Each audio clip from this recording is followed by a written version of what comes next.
3A sectional 26. You got Lakeland 5-4 at Heritage 6-3. Fairfield, another good game, decent game. Fairfield at Culver Academies. You got Garrett on the bottom half of the bracket 7-2 with West Noble, and then Tippecanoe Valley at Jimtown. Looking at the bottom half of that bracket, Garrett has played some good football. I think not as consistent as Coach Depew would like, although I think anybody could say that about their entire team throughout the season. Perhaps matching up with Jimtown in week 2. What do you see that Garrett has to do to make this a prolonged run in the postseason? I think it starts with the defense. You know, you looked at it and they, 65 points against Fairfield. Fairfield puts up. They've played better since then, but can they continue it against a Jimtown in week 2 if they get that far? That is kind of the barometer for Garrett, is can they slow down a Jimtown team that's pretty darn good. So we saw them struggle against Fairfield. Talked to Coach Depew and he said, just everything went wrong that night, and we think we've rectified a lot of those things.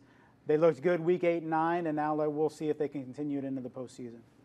The top half of that bracket, Lakeland at Heritage. You mentioned this is a good game. You're talking about 5-4 Lakeland, who's played really well at times against a 6-3 Heritage team. I think we forget about Heritage. They got 3 losses on the season, but that's to New Haven early in the season, then to Adams Central and to Woodland. Yeah. 2 really good teams. I mean, they've played better football, I think, than people realize, is, I guess, the point that I'm ultimately getting at. No, yeah, I think, they lose Brendan Dawson to graduation. I think that was it was a void. We knew it was a big void, but it was even a greater void than we thought, because the first half of the season, they just struggled offensively. They just couldn't move the ball and score. Now that offense is starting to come alive. Justin Hart's done a tremendous job throughout the year running the ball, but now he's got some complimentary guys around him, got experience, got confidence, and now they're putting up consistent points. So they only lost 19-9 to Woodland.